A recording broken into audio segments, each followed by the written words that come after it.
You're listening to the expository preaching ministry of Kootenai Community Church, located in Kootenai, Idaho. We pray that Christ is exalted and your spirit is blessed by the teaching of God's Word.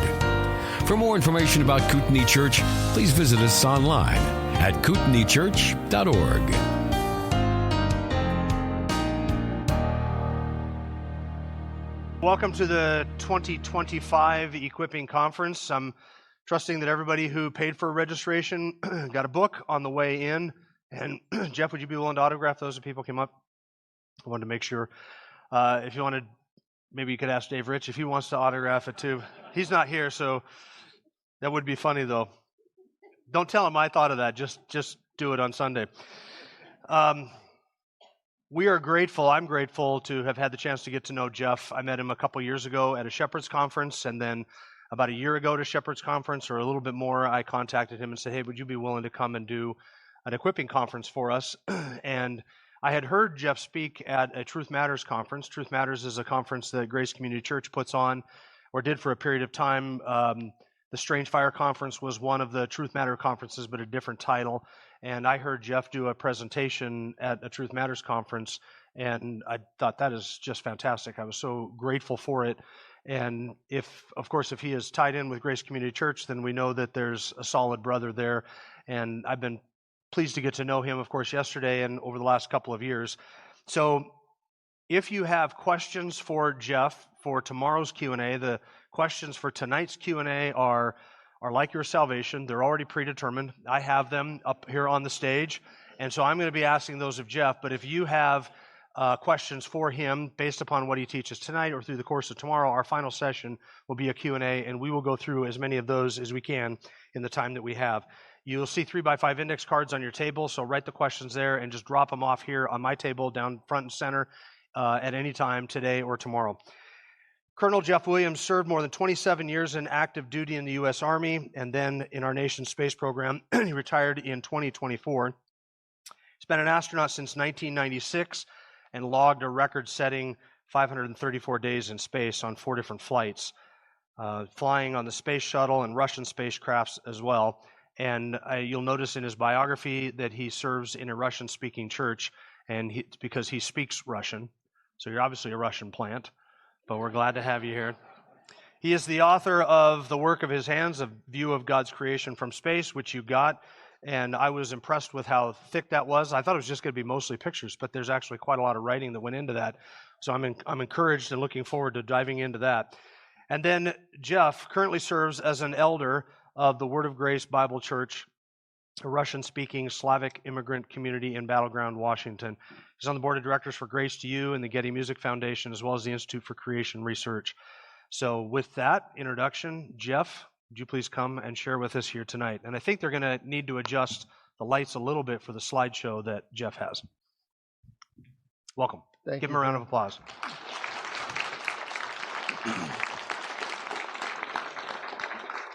Thank you. It's good to be. You hear me? Yep. Am I on? Okay. I can't hear myself up here, so it's good to be with you. Anticipating this for a long time, as Jim said. And at the time we scheduled it, there was nothing else on the calendar because we scheduled it so far in advance. And then the calendar filled up. So the last few weeks I've been in California, Poland, Kentucky, so all over. So anyway, it's been, if I fall asleep up here, just wake me up and I'll keep going. Anyway, it's great to be with you this weekend. What I'm going to try to do this weekend really was stimulated 30 years ago, 25 years ago, when you get the question of how can you work at NASA and be a believer? Or how can you work in the field of science and be a believer? And it really forced me to address that question and to understand not only why the question comes up, but what's behind it historically, what's behind it theologically. So over the weekend, I'm going to try to address that core question. And my conclusion is going to be for you is all Christians are scientists. You are all scientists. And we're going to work through that and come to that conclusion so you understand it. The theme verse that I will pull from and go to over the weekend comes from Psalm 111, verse 2. Great are the works of the Lord, studied by all who delight in them. And when I think about the works of the Lord, and as you think about them, you certainly include creation. You perhaps also include the sustainment of creation as a work of God. That's very clear in Scripture, that we would cease to exist without His ongoing, sustaining, continuing power. His work of provision, and that's the one I'm really going to dive deep into, especially tomorrow. His work of providence, and that is very personal for each of us because each of us were created uniquely in the womb of our mother in our time, place, and circumstance. And in the unfolding days of our life, we hopefully realize that we've been called for a purpose. So we think of His work of providence. All of that, though, can only be understood looking through the lens of His work of redemption. So I'm going to be speaking to you assuming the Lord has worked in your heart in that work of redemption. And so the purpose then is to not only convince you that you're all scientists, but to maybe broaden the perspective on the works of God and the wonder and the awe of those works. And of course, when you are aware of my biography, everybody wants to hear about space. So we are going to talk about space. Let me see if this works here. I'll point it. There we go.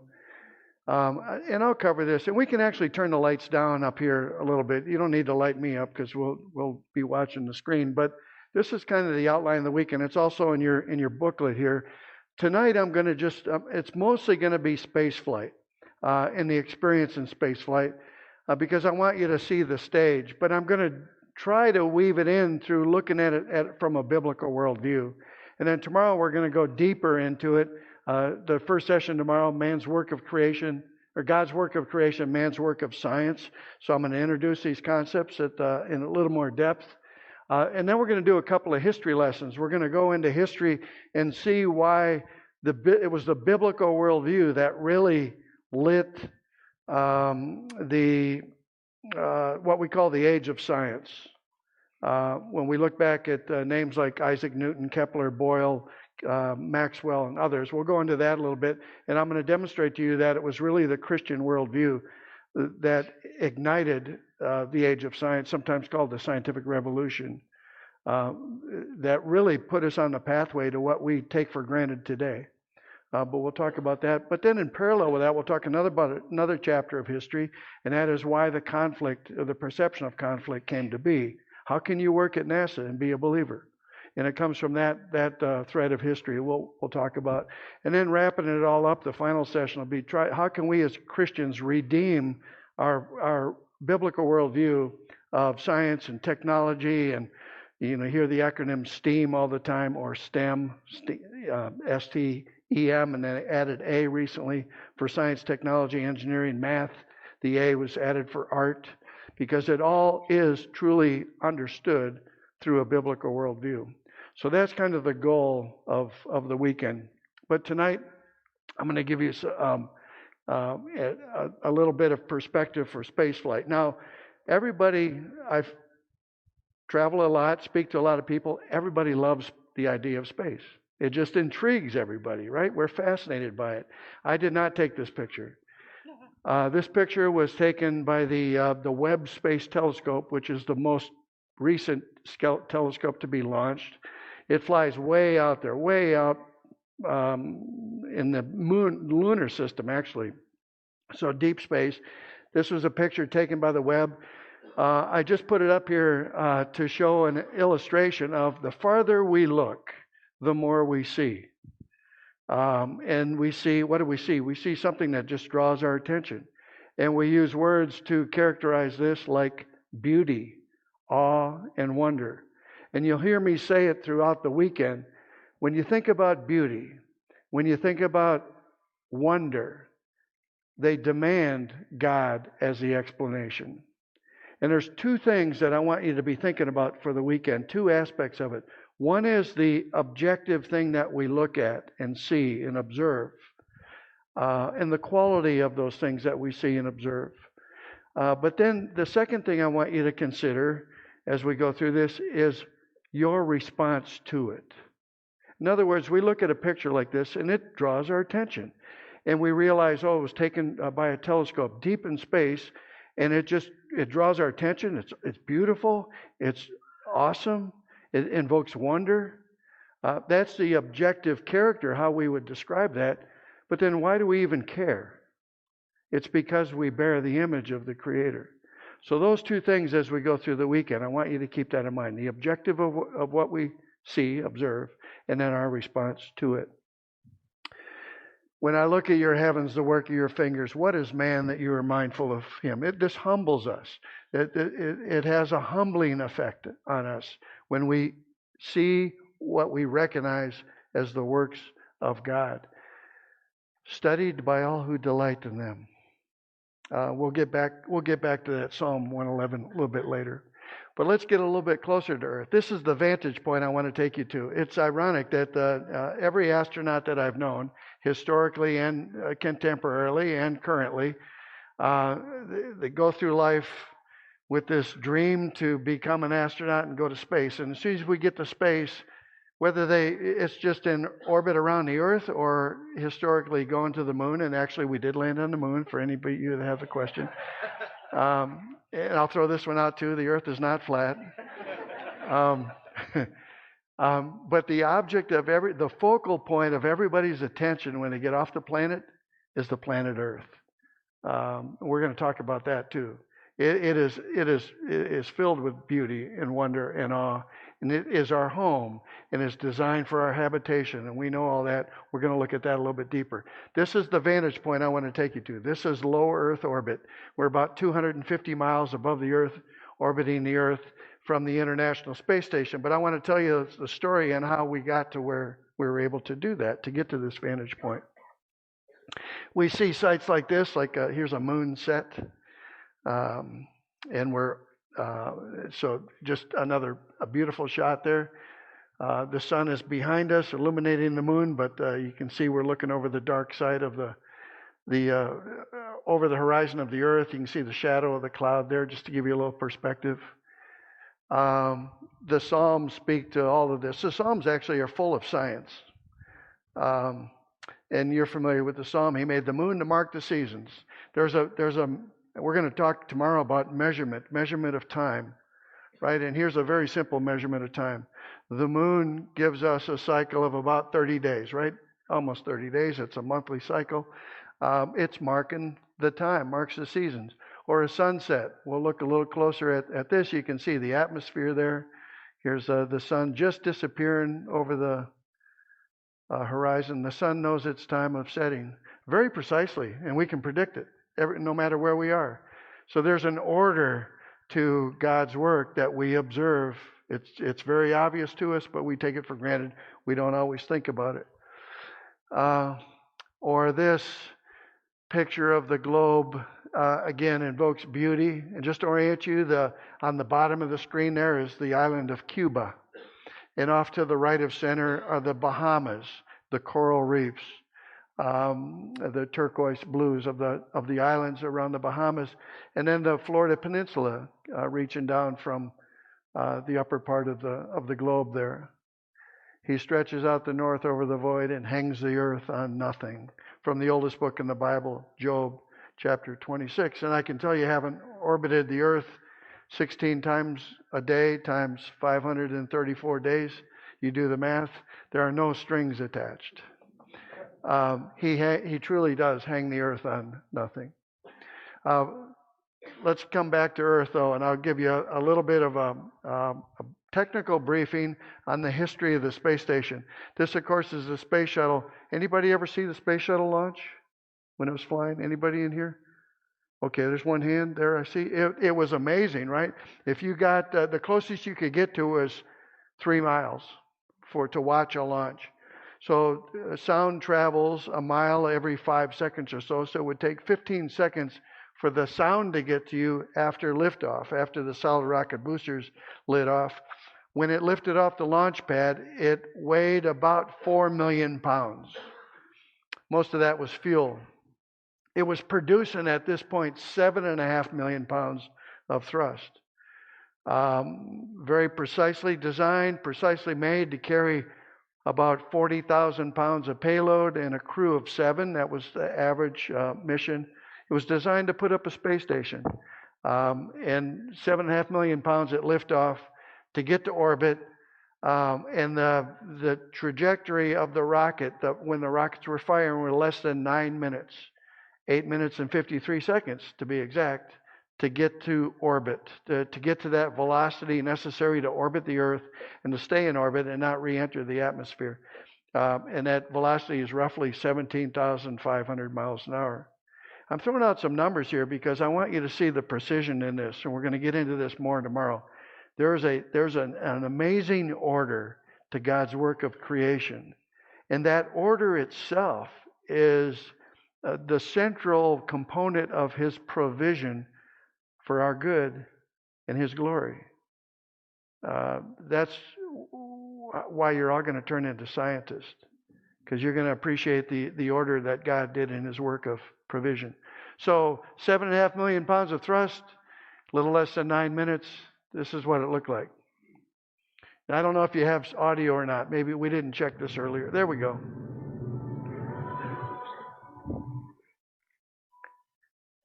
I don't know where the music came from. It's not coming from the shuttle. But it fired for about 2 minutes with the solid rocket boosters, and then they were released and continued to fire for a total of 8 minutes and 53 seconds with the 3 main engines, accelerating us to that 17,500 miles an hour. So just an amazing technological achievement by humanity who bear the image of God and are given the capability to do something like that.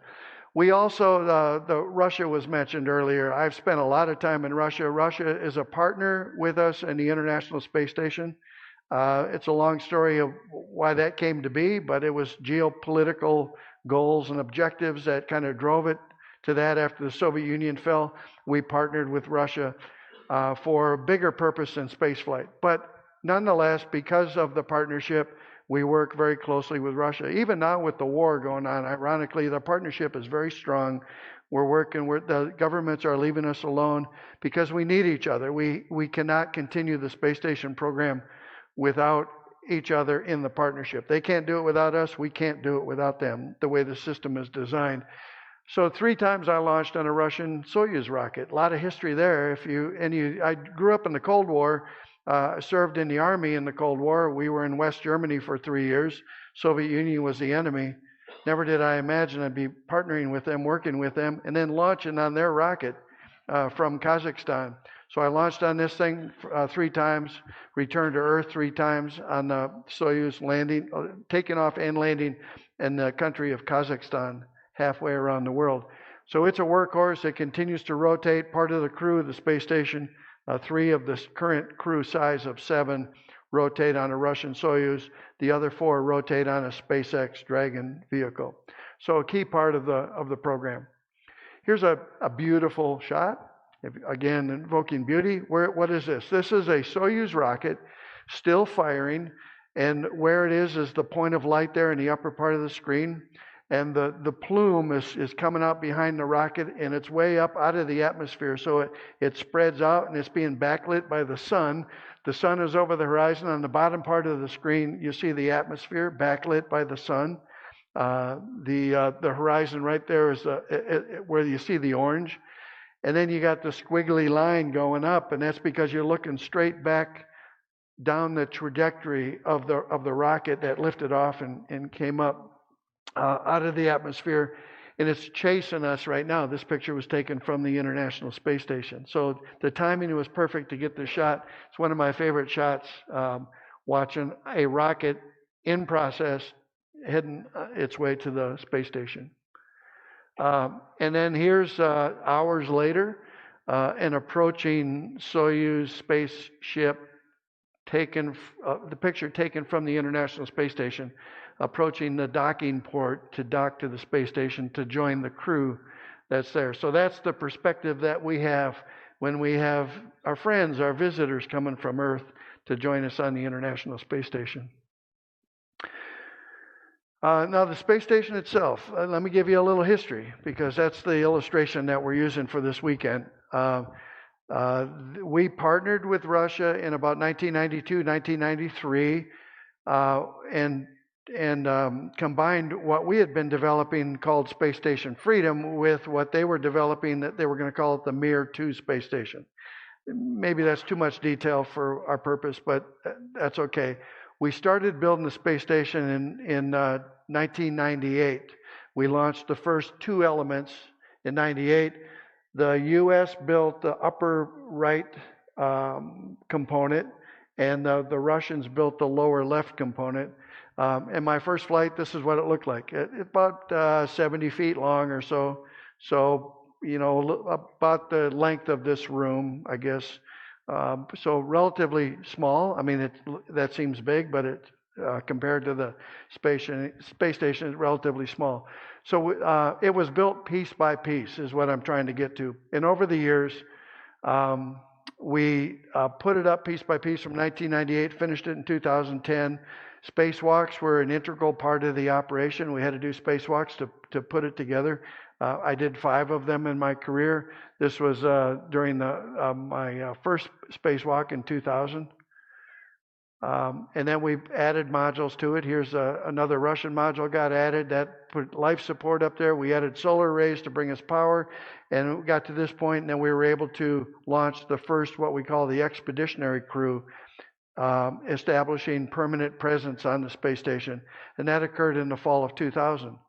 And a lot of people don't realize we've had continuous human presence in space since the fall of 2000. So 24 and a half years, continuous human presence in space on the International Space Station, starting about this configuration. So less than halfway through, Space Shuttle flew there 37 times to build it. From 98 until 2011 was the last Space Shuttle flight. And there you see the shuttle approaching the space station. Continue to add truss segments and modules and solar arrays. It looked pretty ugly at this point because we had to move some solar arrays out to the other end, which we did. Look at the background, by the way. I don't think those are the Cascades, although they might be, because the Cascades look like that.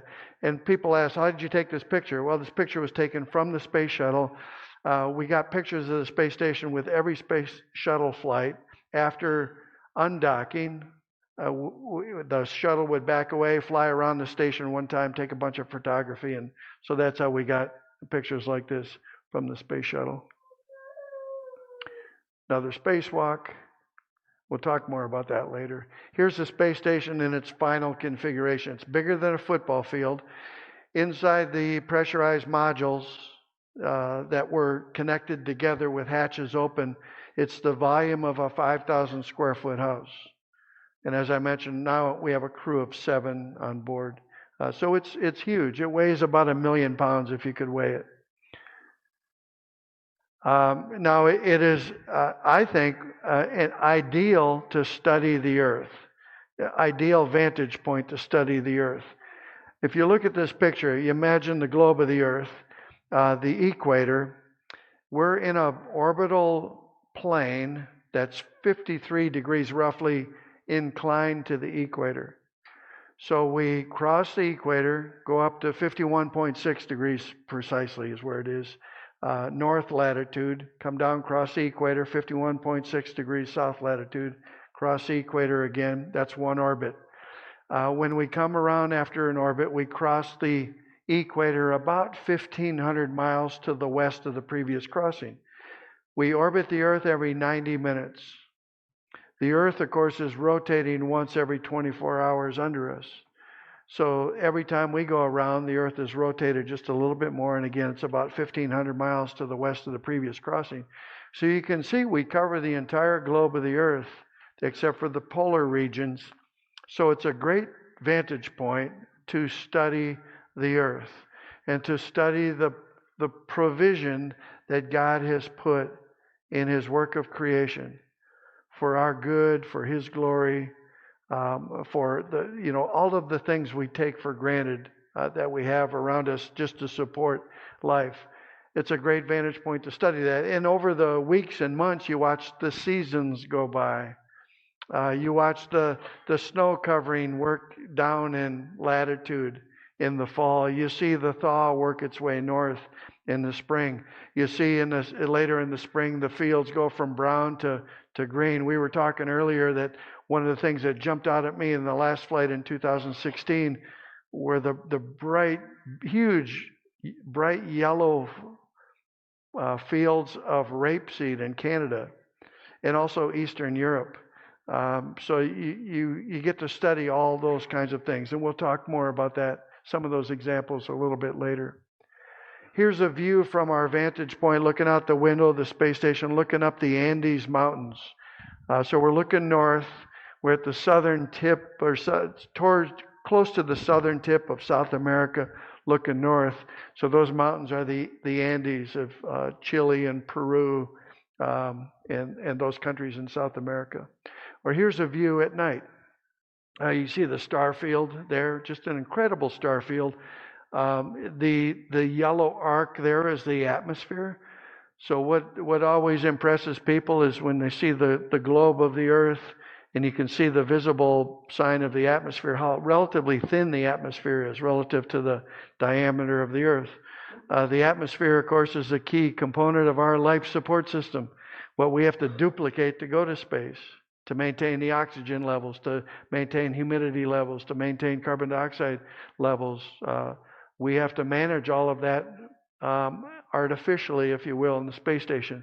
So because we focus on that so much, we grow an appreciation for God's created life support system, our atmosphere, the water cycle, all of that. But you see that very visibly here. Starfield is incredible. And of course, the structure, what you see, we're looking out the window and seeing structure of the space station. We orbit the Earth every 90 minutes. And this is what we call the terminator, the division between the lit side of the globe and the dark side of the globe. And we'll come back to this picture a little bit later through the lens of Scripture. Here's a low view or a oblique view of the sun reflecting, so the low sun angle reflecting on the ocean with the different weather systems, cloud systems there. Just another example of something that we would call beautiful, and it draws our attention. It has the objective content, and then we subjectively respond to it. Gives testimony to bearing the image of God, which we'll go into a little bit more detail later. Sunsets, like I said, every 90 minutes you see a sunset and a sunrise if you're looking out the window. Here's another example of some phenomena that's just very unique. These are called noctilucent clouds. And we would see them just occasionally. We'd see them in our summertime over the North Pole. So when the sun was over the horizon, we're on the dark side, but we're looking at the atmosphere over the North Pole, backlit by the sun. We would see the same phenomena over the South Pole in the wintertime, in December, January timeframe. Noctilucent clouds were first observed, I think, in the late 1800s. Nobody really understands exactly what forms, why this forms like this, but the theory is they're ice crystals that are carried way up high in the atmosphere. And they're on the order of 80 to 100 kilometers, so way above the weather systems. And I used to say that this is probably ice crystals carried up in the jet stream, and they get to different layers of the atmosphere. Jet streams are going in different speeds or different directions, and you get these layers. And somebody came out of the audience, somebody with a science background in that area, and said, it's not the jet stream, it's gravity waves, which is hard to understand, but it's variations in the gravitational force that cause this pattern. We'll talk about patterns, especially tomorrow. Patterns give demonstration of what I call a mathematical order in God's creation. It's a key part of His provision. because we can search it out, we can find it, we can define it, we can model it, if you will, and then we can use it. And it makes things predictable. And this is a great example of that order, these noctilucent clouds. Just incredibly beautiful, the way they form and give us this sight. Or aurora. Everybody here has seen aurora, right? I mean, you see it here probably pretty regularly, more than we do, and even in Washington, southern Washington. But this is aurora from our vantage point of orbiting the Earth. Again, beautiful. It's mysterious. It's the interaction of energy with matter. It is somewhat predictable, although not completely predictable. It's a visual illustration of the energy that God puts in His work of creation. We'll talk a little bit about the energy tomorrow as well. Here's a great shot. One of my favorite shots. This is really hard to get, but these are the Himalaya mountains, where you can see right on the horizon. So we're far away from them, looking horizontally almost, to the horizon of the Earth. But just incredibly beautiful from our vantage point, and a unique shot. And I think that right in the center, not off to the right, but I think right in the center is the Mount Everest. And we're looking south there. Another shot of the globe. This is right in the lower right corner is the Florida Peninsula again, but this time we're looking south. So you got the Bahamas there right in the center of the screen. Another example of the globe. Here's a closer view of the Bahama reef structure. The most beautiful reefs in the world are in the Bahamas, in my opinion. And I studied them all as we went around. There's some other beautiful ones off the eastern side of Africa, but nothing like the Bahamas. And then I think I have a close-up of that large one in the middle. You look at this and you think it doesn't look real. It looks like a piece of art that might be hanging in a museum someplace, a watercolor painting. But this is what it looks like with a big zoom lens zooming in. We see a pattern. We see a symmetry to it. There's a beauty to it. It's a piece of artwork. Again, objective description of what we see, and our response to it is very telling. Now, I talked about, already introduced the concepts we're going to talk about in more detail tomorrow, but God's work of creation, God's work of provisioning His creation, God's work of sustaining His creation, all understood through His work of redemption, but then His work of providence. And I got to tell this story because if I don't, I'll hear about it later. My wife Anna Marie's here too, by the way. This is a wonderful example of God's work of providential caring. It's the provision that comes in the little things of day to day, if we look for them. One of my favorite books was by John Flavel. Anybody know that name? Yeah, he was a Puritan. He wrote a book in the late 1600s called The Mystery of Providence. And in that book, he goes through all examples of the simple things in life, where you were born, the circumstances you grew up in, the meeting of your spouse, the marriage, the family, your work in life, all of the details.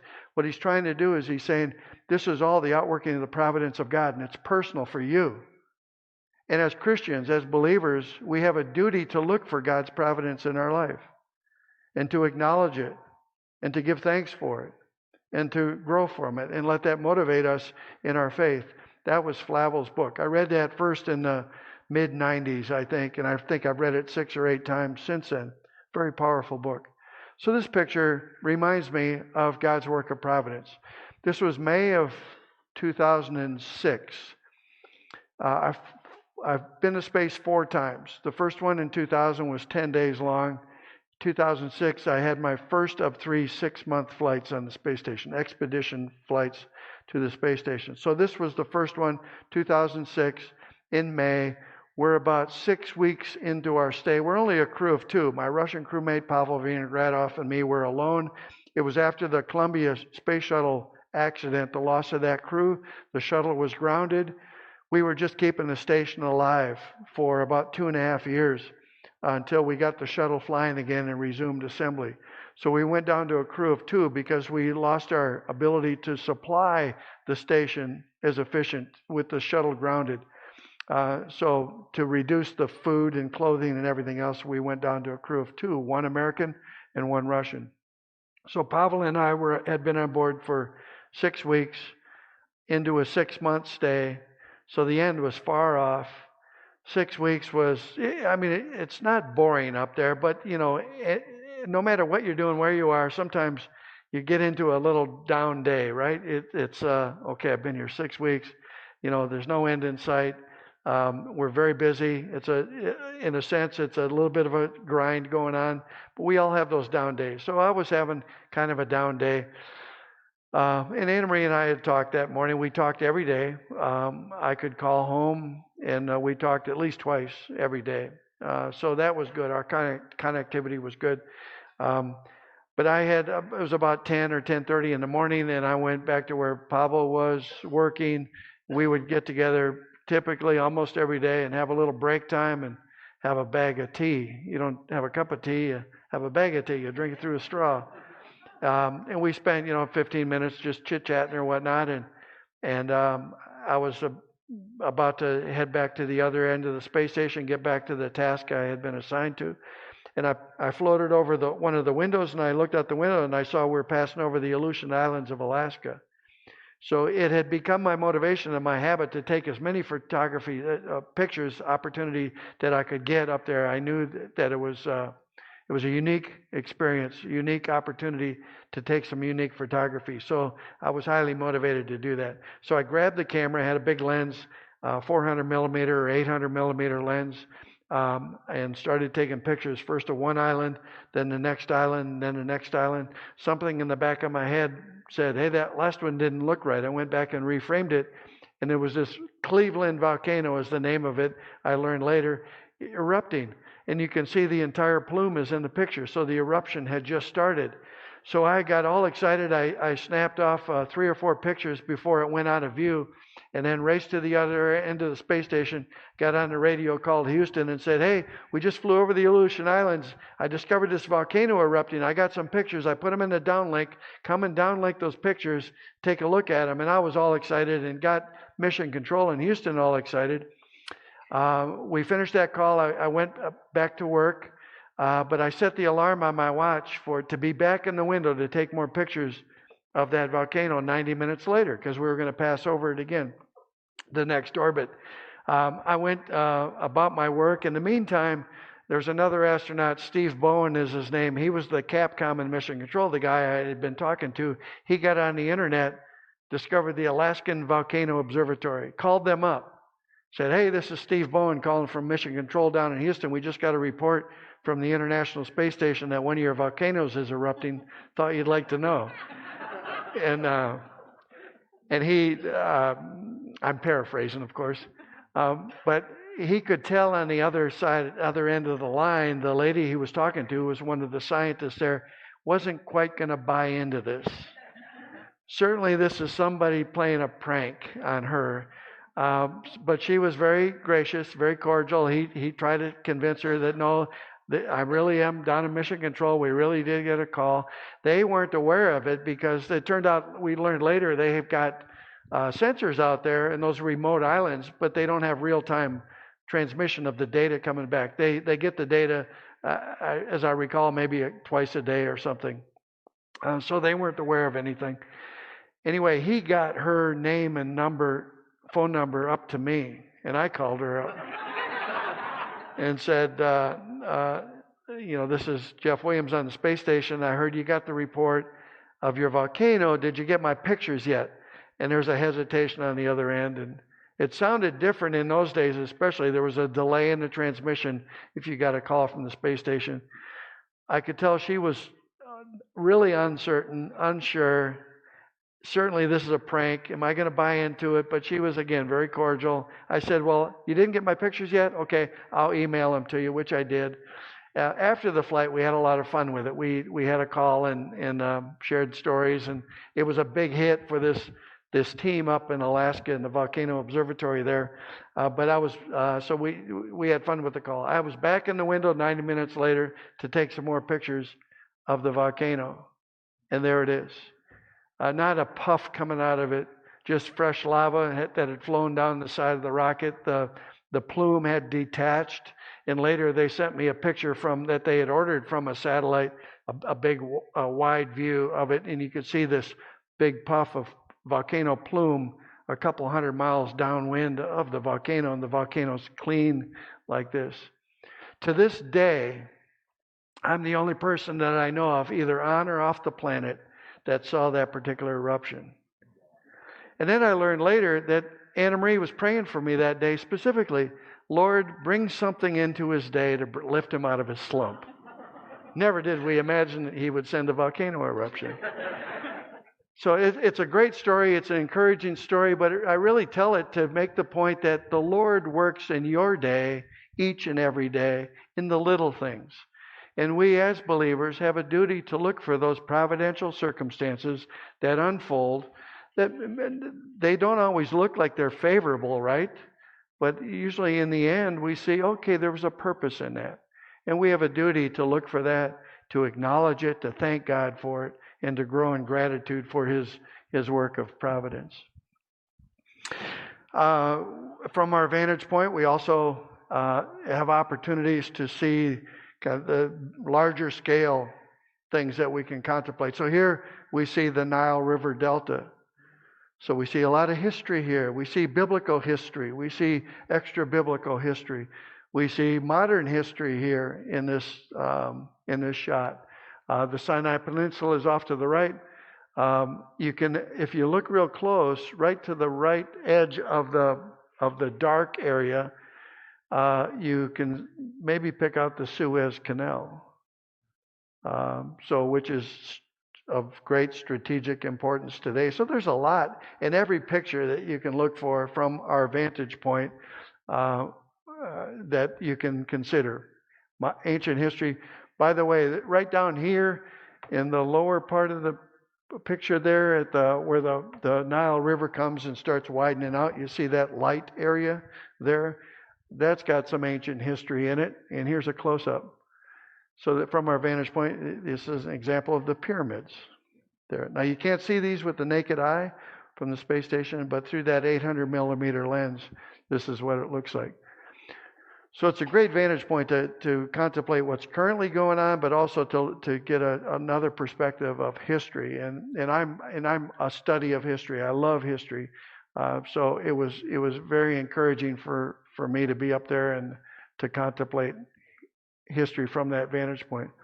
Speaking of history, there have been great empires in history. This one is the city of Venice, and some of you might have been to Venice. It's a great tourist spot to go to off the coast of Italy in the Adriatic Sea, and this is Venice from our space station. You can see all the ship traffic there, the wakes of the ship, and of course the Venetian Empire was a major power in its day. More modern times, here's Washington, D.C. through our 800 millimeter lens. So in the upper part of the screen, you see the Capitol Hill. Right in the center of the screen, you can see the Washington Monument. A little bit to the left of that, maybe pick out the White House. You got the river, the Potomac River, and to the right of the river, you can see the Pentagon there. So just another example from our vantage point. Or the center, the world center, economic center, you could say. So this is New York City. From our vantage point, you see the ship traffic and the Hudson River coming in. If you know the area, you can pick out where the Statue of Liberty is. You got Manhattan going across from left to right. Central Park is clearly visible there.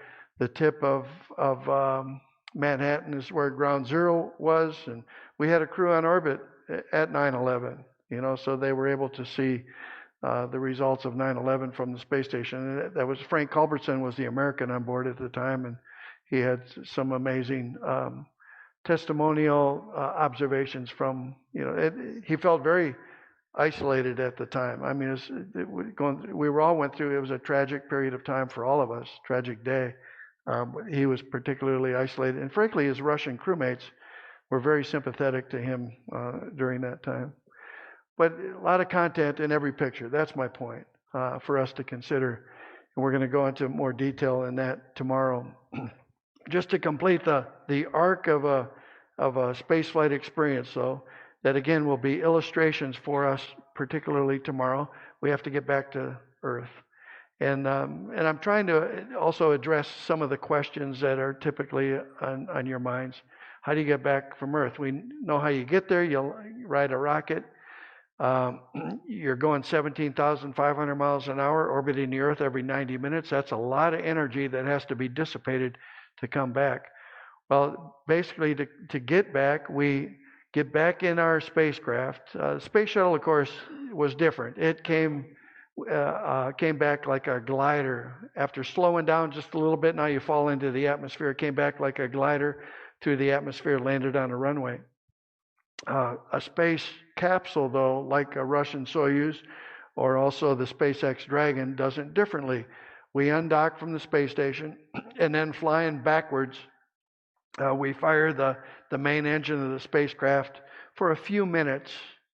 It's a fairly low acceleration, small acceleration. It changes the velocity on the order of and I'll use the metric system, 128 meters per second.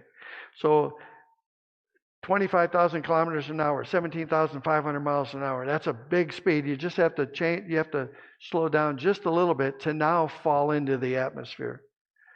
And for a Russian Soyuz landing in Kazakhstan, to give you an idea of scale, we fire the engine flying backwards over the southern tip of South America, and then cross the Atlantic. Now a little bit slower, but cross the Atlantic.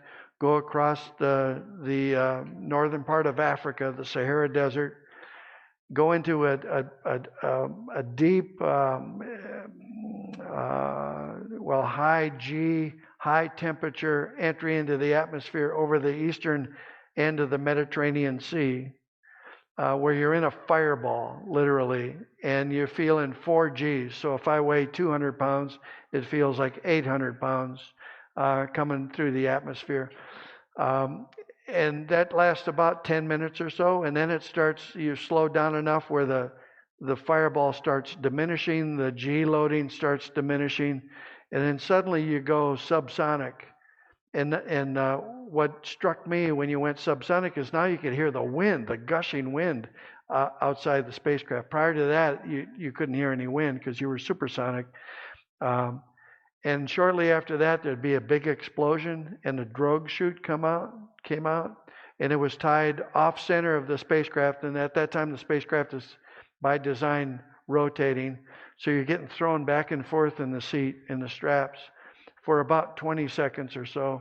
Then there's another explosion where the drogue chute is released. Immediately, a third explosion, the main chute comes out, and you get this big opening shock and this big jolt, and then you settle down underneath the parachute. And you drift down under the parachute for about 10 minutes or so. And by the way, that 25 seconds for the parachute opening sequence that I described is the longest 25 seconds in your life. Because you want to get to this point here. And by the way, I didn't talk about this. I'm not flying anymore, so I can talk about it now. That 6 months on orbit, where you're just working very aggressively, lots of stuff going on in the space station. So you're working day by day, and way off in the future, I got to come home. I'm going to go home. I'm going to join the family. But the parachute has to work in the end. So that's always kind of in the back of your mind. But it has worked every time so far to the date of the program. So we drift down for about 10 minutes or so, and this was a picture taken from a search and rescue airplane the Russians launch forces by design for our entry and landing. They've got an airplane out there, and then they got a bunch of helicopters. We drift down for about 10 minutes, and here you see the impact on the ground. It looks like we're in a fireball because we are. There are soft landing thrusters, they call it, on the bottom of the capsule that fire when we're about 1.5 meters off the ground. And the impact on the ground and those thrusters firing, which is a moment. It's a kaboom. It feels like one impact, but it slows us down just a little bit more. But believe me, there's nothing soft about it, even though they're called soft landing thrusters. And you end up on the side like this, and then search and rescue forces come and they had us out of the spacecraft in about 30 minutes or so. Now we're feeling the force of gravity for the first time after 6 months, which is I call it the relentless force of gravity, it's very powerful if you've been out of it for 6 months. So it takes a while to kind of get your wits about you, but there's a great sense of satisfaction. You feel like you go on a road trip, and a long trip, and it might take you, say, days to get home. And you travel home and you pull cross the state line, you come back into Idaho and you feel like, oh, we're getting close to home. And then you get into your hometown and you feel like, oh, now we're back in the neighborhood. And you pull into your driveway and you feel like, oh, we're home, right? Everybody sense that feeling after a long trip.